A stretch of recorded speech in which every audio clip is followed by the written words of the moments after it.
Sweet. Let's see if I can. Testing. Can you hear me? Let's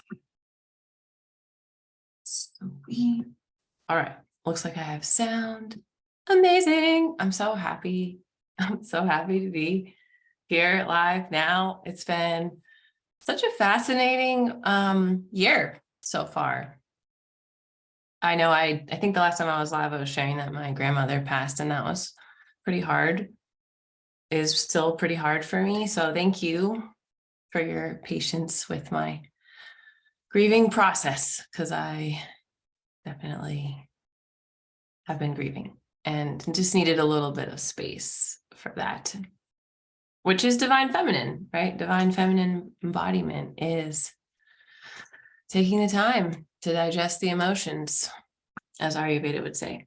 So let me know in the chat when you're here. You can drop in an emoji or just say hi. Let me see. I see the chat. So yeah, just let me know. See, I can put an emoji. Yay. Awesome. Let's see if Jane is here. Jane's going to help me out today. Tag her and see if she can join us. Cool. Fun. It's so nice to have support. All right. So as most of you know, I'm a divine feminine mastery coach. Yes. What does that mean? Well, I guide women into their potential as embodied, powerful femme leaders through awakened sexuality, empowered relationship dynamics, and manifestation. So I'm here to support women in birthing their soul's purpose into this reality and making money doing it. Like, let's do your dharma. Let's do what your soul came here to do, and let's figure out a way to do it where you can be adequately paid, excuse me, for your genius service, your amazing soul work. Okay, so I'm really passionate about our collective sex revolution. Like, sexuality is so spiritual and mystical, and there's so many beautiful things. So I'm all about a revolution around sacred sexuality, women's financial freedom, and consciousness rising. So today we're going to start to release some of this patriarchal BS and rise in a little session. So I'm excited about it. I'm really excited about today. I think I need to pull over this so I can see the chat. Let's see here. And let's turn off I can't turn off my sound. I don't really know how to make sounds go away. All right, let's see. Hold on one moment.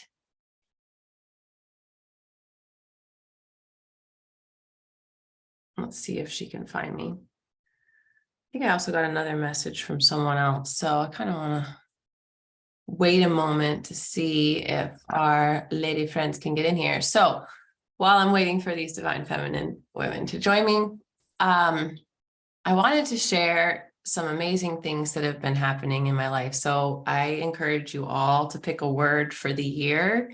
I started doing this lots of years ago. Actually, I have a video about this. I can put it in the chat.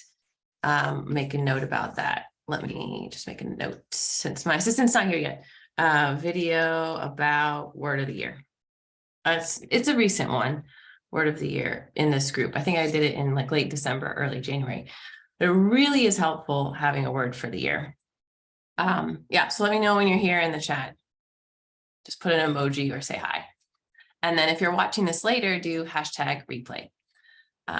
Yay, Jane's here. Awesome. So there's a video in the group, Jane. I don't know if you can open another tab, but it's like word of the year. I did a video on that. If you could find that link, you could share it. Otherwise, I'll share it after. And I'll put it in our message too, so that we don't forget.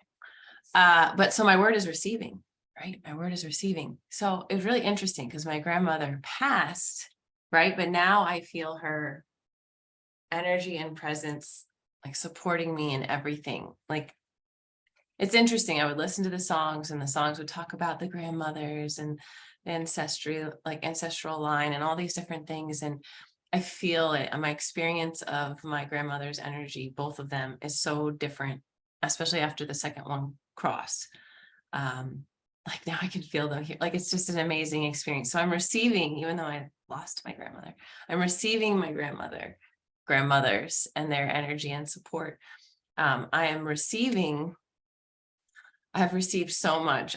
I've received so much love. I received this beautiful photo shoot. I received a beautiful sacred couple initiation. I was able to do that on the first new moon of the year. Amazing.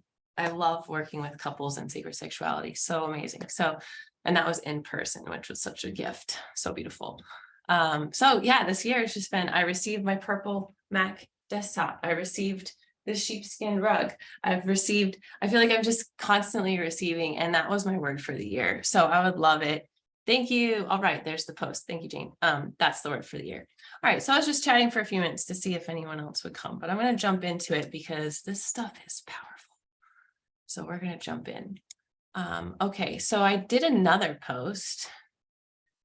Let me find so many notes here. Okay.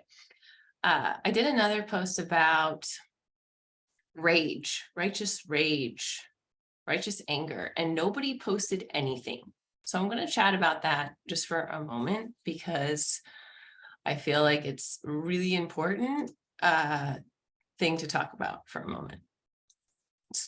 I have my vision board for the year as my desktop background. Thanks, Elaine. So when I closed the tab, I was like, ooh, yeah, receiving. There it is. My word for the year. Okay, so righteous rage. So, it's kind of funny because women are taught to like be quiet and like be in the background and like, right, do all these kind of things. And it's slowly starting to be okay to be sexual or sensual. And it's okay to speak your truth. It's like becoming that way. It's not that way everywhere and shifting.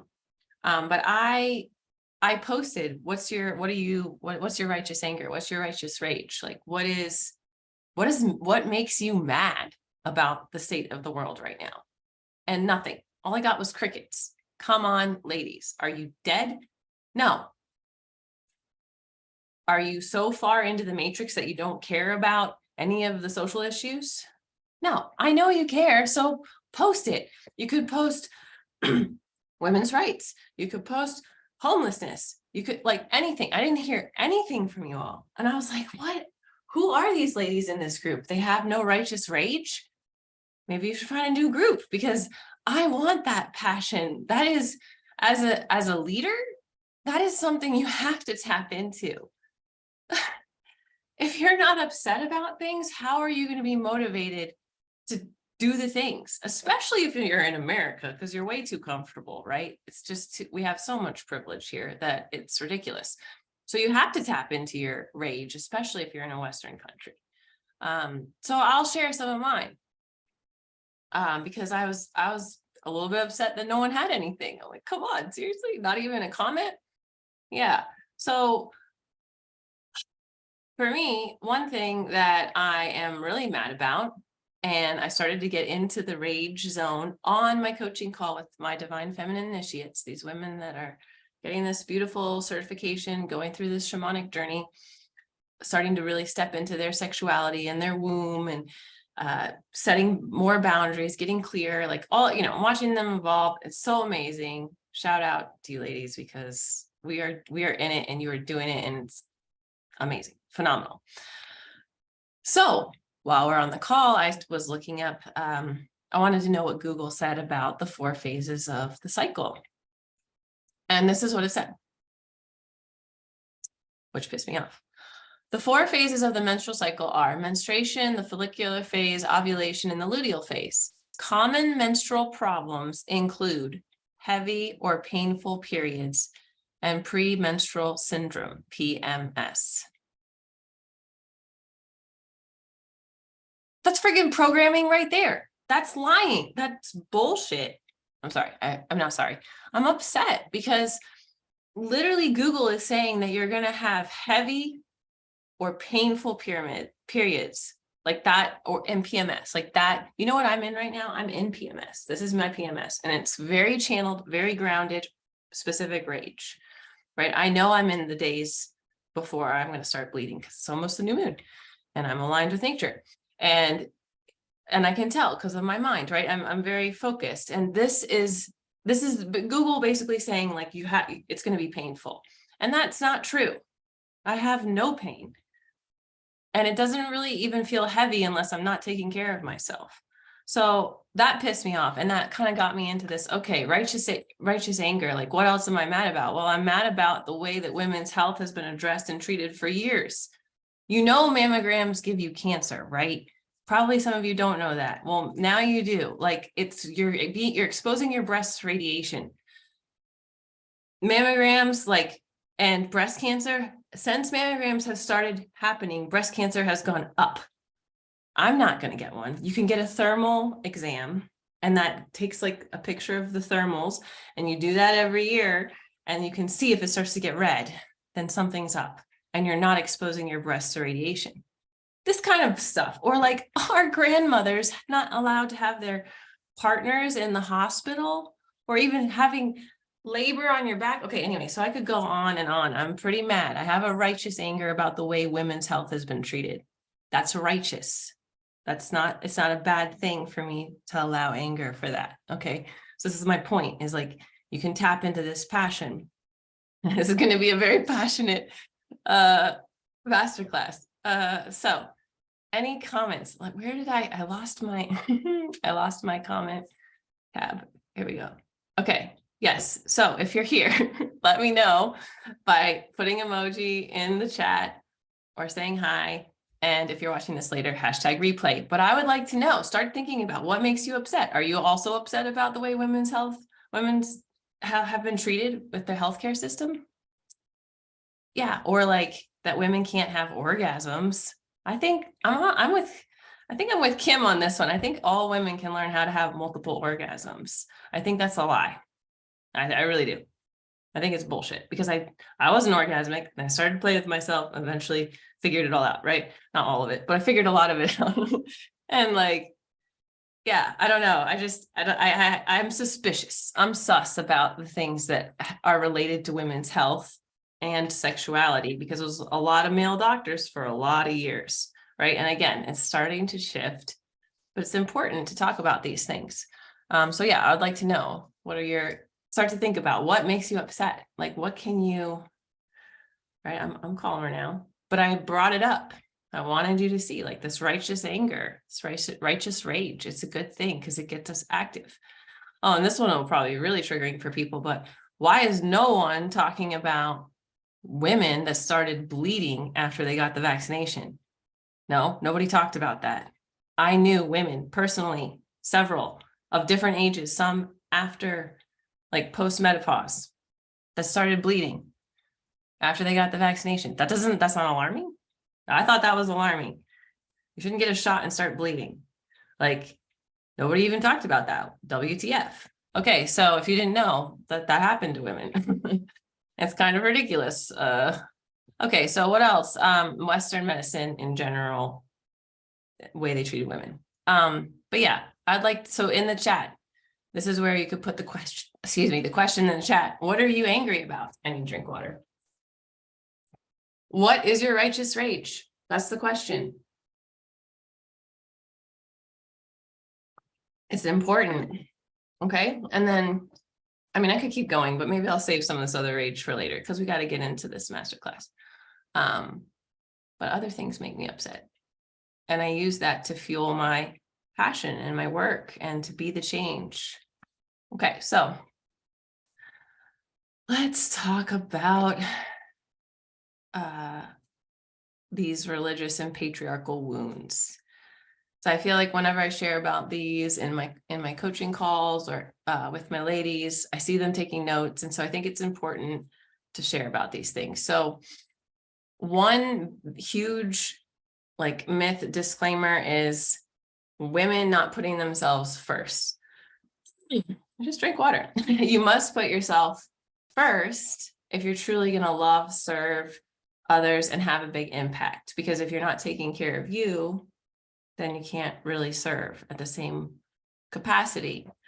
So that's not really what we were taught a lot of times is like children or partner or someone else. So that's part of societal's conditioning. So we're going into this cultural, societal.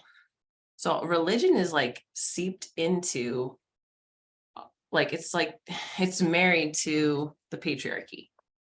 They like totally slept together, religion and the patriarchy. And so it's like convoluted, like some of the things are a little bit more religious, some a little bit more patriarchal. Also depends on your unique experience. But just remember, the church and the state slept together. So that's part of the problem. So if you don't owe anyone anything, you don't like, you owe yourself everything. If you don't prioritize you and what you need to do to take care of yourself, to be happy, love, then it overflows. It overflows. And I think this is actually what, speaking of religion, Jesus was talking about when he was like, love your neighbor as yourself. It's like, if you love yourself, then you can love your neighbor. Then you can love your partner. Then you can love your child, because you're already in this alignment, this soul-centered alignment with yourself and the divine. So then it pours out. Okay, so you have to start to change the way you think about yourself and how you prioritize your time and your energies and your decisions. So let's talk about this prostitution wound. A man is not a money plan. Man, I had to learn that one the hard way. A man is not a money plan. That means, right, men always paying for everything equals women not having freedom. Right? And you probably know someone, if it's not you, you probably know someone else who has been stuck because they didn't have the financial freedom to leave. I've been that woman. I know other women that are like that. Actually, I was sitting at the park with two friends this week, and one of them was saying she didn't realize how not having financial freedom actually makes women stuck. I'm like, yeah, especially if you were raised to get married, like find a man, get married, make babies. If that was like part of the messaging and you didn't have your own career, and then what? You get divorced. A lot of times too, it happens later in life. Men and women, they get divorced and then the woman's homeless. That's like one of the highest rates of homeless women, especially older homeless women. I don't say old, but older. But even younger women, it's like they got divorced and then they didn't have anything. Crazy, really interesting.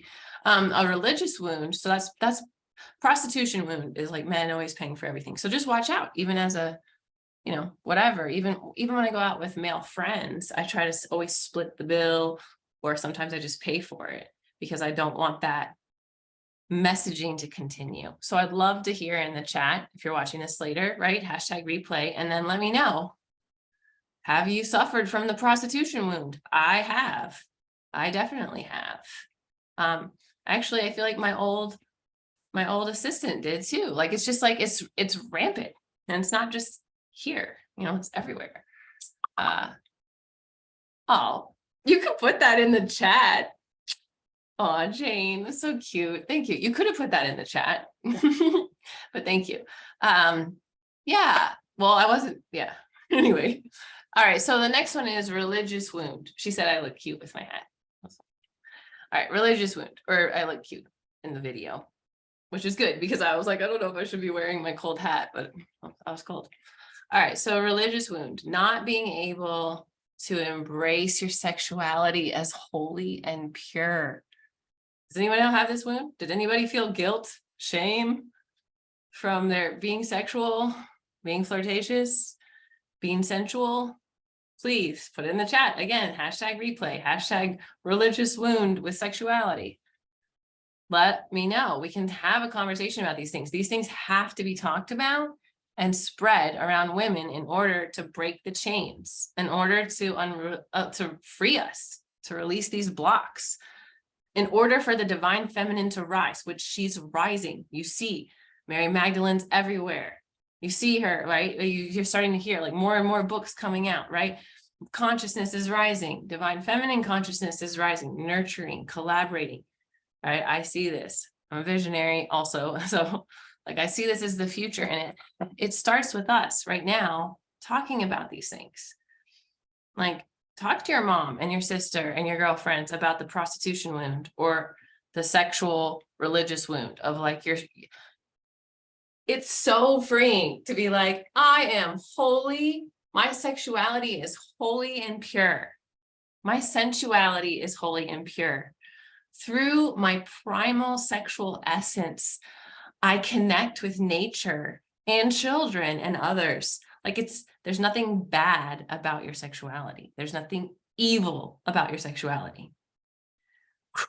Like, yes, step into that. Affirmation, we could put that in the chat. Actually, Jane is like, what would be the affirmation? My sexuality is holy and pure. Boom. I'll put it in the chat if you don't want to put it in the chat. I have to go back to the chat. Where's the chat? Yeah. So my sexuality is holy and pure. And you know, this is another story. Spirit, I've been very guided by Spirit this whole year. Very, like a whole new level. And so Spirit told me to go to this thing. I didn't want to go to the thing. I resisted. I had like 15 messages to go to the thing. Like I was being a really rebellious little soul. Spirit was like, no, you need to go. So I went. And I experienced so many beautiful things. Mostly I was in this enlightened being love space for days, which was radically life-changing. So thanks, Spirit, for guiding me to go. But one of the things I want to explain or share is that I experienced the innocence of my sexuality as an experience, as a feeling, as a consistent essence of my being. Was like, oh, it's great that I'm sexual. Like this is primal, this is life, vital energy, this is radiance, right? So wow, what an amazing experience. Okay. Another one, a religious wound could be feeling disconnected from source because God is portrayed as a masculine figure. I think a lot of us have had this where it's like, can I feel, or if you've been raped by a man, like God as a masculine figure might be hard to connect to, right? So as someone with both of those experiences, yeah, like I went through this wound, this religious wound of feeling disconnected and being like, well, what about like, what's my connection to source? That was like a year-long arc or a couple years of like, okay, what if I think of God as feminine? Okay, what about the earth, right? And like, I had to work through it. So that's one to note if you feel disconnected from source, because as a woman, you are not disconnected from source.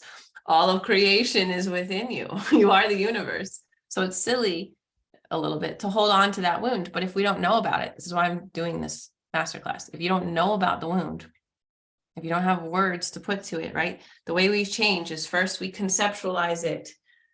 We understand it mentally. We're like, yes, I have that wound. And put in the chat, yes, I feel disconnected to God. Or religious wound, me, right? Hashtag replay. But first we understand it conceptually. And then when we experience it, it's totally different, right? So we got to start talking about it to at least understand conceptually where the wounds are so that we can start to experience the healing, right? This is why I said it's identifying and beginning to heal. And this is the deep water work that we do in the Divine Feminine certification, is figuring out which of these wounds are unconsciously blocking your divine feminine power, right? So then there's a sister wound. Ooh, the sister wound is the mindset of being in competition with women instead of collaborating with them, right? So you see a hot girl, you see a beautiful woman, and you're like, yeah, she's awesome. She looks so beautiful. That's where I'm at. That's where we want to be. Instead of seeing a beautiful woman and being like, oh, I'm not as pretty as her, or whatever. It's like the comparison energy, the competition energy, like no bueno. Humanity, no, this is a new humanity. We're not staying there anymore. So if you have that competition, I used to have it when I first became a coach, like 2016, 2017. I was like, oh my gosh, that coach, she knows what she's doing, or that coach, I like what she's doing, or like, and it was looking outside and chasing, right? And now divine feminine, you're sourcing your unique stuff within. And when you are nurturing yourself from within, and this vibration is great, then you can be so excited about what other women are doing and collaborate with them. Like, my life has changed from healing the sister wound. I had it. I think I probably had all these wounds, honestly. So hashtag Neve sister wound. I used to feel really competitive. And that's like the patriarchy, right? Because it was like, let's separate these women who would come together when they're bleeding under the moon, right? Or whatever we were doing in these more ancient times before the patriarchy, let's say, when women were together supporting each other. I was like, well, let's split them up. They're too scary. They got vaginas, they got vulvas, they got like this thing that we don't understand. Men, that's what men's saying. So let's split them up. We'll put this woman with this man and this woman with, right? And we'll keep them all separate so they don't talk to each other and they don't commune and they don't build this collaborative camaraderie of community that women need. We need it. We need to be talking about these things. Okay. So sister wound, competition. We got to get over that one. Princess wound. Princess wound is the mindset of someone's going to save you, or you need to be saved, or someone else is going to give you your purpose. So my dear sister Marie in Germany did a beautiful, we actually did a podcast episode about some of these types of wounds from media, right? But you see this, if you think about any of the older Disney princesses, the ones we were raised with, right? They're like, oh, I'm purposeless or whatever. Like, oh, the man is saving me. Like, no, no one's going to save you. You have to save yourself. No one's going to save you. No one's going to discover you. No one's going to give you that purpose. Okay. So that's the princess wound. If you're thinking like, oh, I'm so special and I need to get saved, or I need to be discovered. And these things, you have to think about them and reflect and journal and be like, oh, am I doing that? It's not easy to embrace these things, but it's freedom, right? You get to experience freedom if you can release and heal these wounds. So that's the princess one. The mother wound is like different for everyone. I'm not really going to go too much into that. That's more of a divine feminine. That's a client thing. If you're a client, we can go into the mother wounding, but like it really is different for everyone. And there's more of these things, but I wanted to share some of the ones that were most potent to help us get this conversation going and identify these things as like things that are blocking our energy and our divine feminine embodiment and power. So you just need to not self-identify with these lower frequency stories, and you start to take a stand for yourself. So we get the message. Oh, this one. Okay, I got to share this one. This will be the closing one, because this one was a huge eye opener for me. And this was only like, what, 6 months ago or so. Okay. Apparently I was laughing in my dream this morning too. Okay. If you're a strong, independent, discerning, and powerful woman, you will end up alone and you are evil. Think about like the female villains in all of those old Disney stories, those Disney movies, right?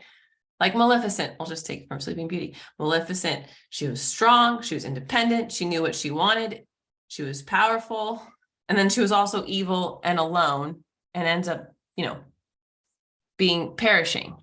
So the message was like, if you're a strong, independent, discerning woman, you're evil, or you're gonna die, or it's like not gonna work out for you. Like, that's not the storyline. You got to follow the princess storyline, not the strong female character villain line. So when I realized that about 6 months ago or so, maybe, I don't remember, something like that, within the last year, I was like, that's why I liked the villains. Oh, I couldn't figure it out, because it wasn't because they were bad. But I was like, why am I so drawn to these villain ladies? Strong, independent, knew what they wanted, powerful. So anyway, I thought that one was like, whoa. So these things are so subtle, and they're unconscious or subconscious programs.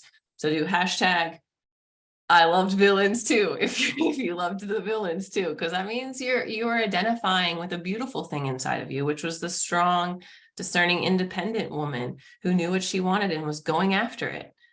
Okay, I don't think I have any more to share with you right now, but you are not these wounds. Like, even if like I said, I think I've had all of them. I think I've had to heal and integrate aspects of all of them over the years. And this is why I put them into the Divine Feminine certification. Like, we can address them and go through them. I am addressing them and going through them in different parts of it to heal. And to you have to learn what they are first, right? You have to at least conceptually, like, okay, that, before you can dive into the deeper work of really healing and releasing them. I have something somewhere.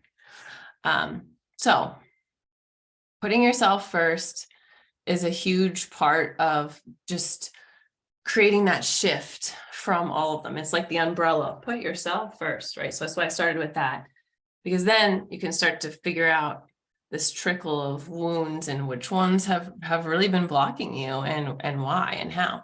So if you want to talk about like which wounds are affecting you and stopping your divine feminine embodiment and flow and manifesting, like, I would love to have a chat with you. So, and also, if you haven't yet, put in the chat, I said chat, now I'm thinking about chat, which wounds are affecting you and stopping the flow of divine feminine power. If you know, let me see if these questions, yeah, my sexuality is, so that's a question. I do have the questions in my notes, Jane, so I can always give them to you. This is another one that I wanted to put in there. So I'm just putting them in now. So when you watch this later, just check the chat, but it's like, what's your righteous anger? What's your rage about? Which wounds have affected you? I'd love to, if you say, yes, I've had the prostitution wound, I felt stuck because of money, or even like a man, the prostitution wound goes to selling your body. So it's like a man takes you on a date, he buys everything, you go, you eat, you go to a movie, whatever. And then it's like, you feel like you have to have sex with him. That's the prostitution wound. Okay. That's bullshit. You don't. Okay. And it to avoid it, you split everything, split the check, and then you won't even feel the wound. But that is what that wound is. I felt that as a young girl, a very young girl, and I had no idea. I was like, why do I feel like I have to like do something now? Because he bought stuff. Prostitution wound. It goes deep. I mean, it goes deep, and we don't want our daughters and our nieces and our granddaughters affected by this. We have to talk about it now. We have to change it, or else it'll repeat. So for you personally, if you want to talk about what your wounds are, what you think is maybe blocking your divine feminine embodiment, that's one of the questions I ask in this group. And some of you have said some really interesting things, like that I've been there through, like fear, or just not doing what you're supposed to be doing, or anxiety, or like it's probably these wounds, right? So if you want to have this deep, beautiful conversation, I will hold space for you, and I will not tell you anything about divine feminine initiation unless you want to talk about it. Like, we can have this beautiful heart to heart, and that's that. It's a beautiful heart to heart. I love connecting with people. Then if you want to know about my program, I'll share it with you, but we don't have to go into that, because this is how we change. This is how we create the change. So I think that is pretty much it. I have the link in the chat if you want to have a heart-to-heart conversation. And I really look forward to checking the comments and seeing which wounds you identified with. Because like I said, I think I've experienced all of them. So which wounds, and what's your righteous anger? Like, what's your righteous rage? What's giving you passion to create the change in the world that you want to see? Because I believe that women, especially westernized women that have a little bit more power and influence, can change the world for the better. I really believe this. And then we have to heal ourselves first. We have to get that alignment in order to save the planet, to save the children, to make it more equitable around the world. Like, it's kind of lopsided right now, right? So yes, There's big reasons. This is an important conversation. These are big things to talk about and think about. So I'd love to have a one-on-one heart to heart chat. I'm going, Spirit's calling me now into 3 days of silence next week. So I'm going to block that off my calendar. But other than that, I'm available. All right. I love you all so much. Let me know in the comments what landed for you in this live. Blessings.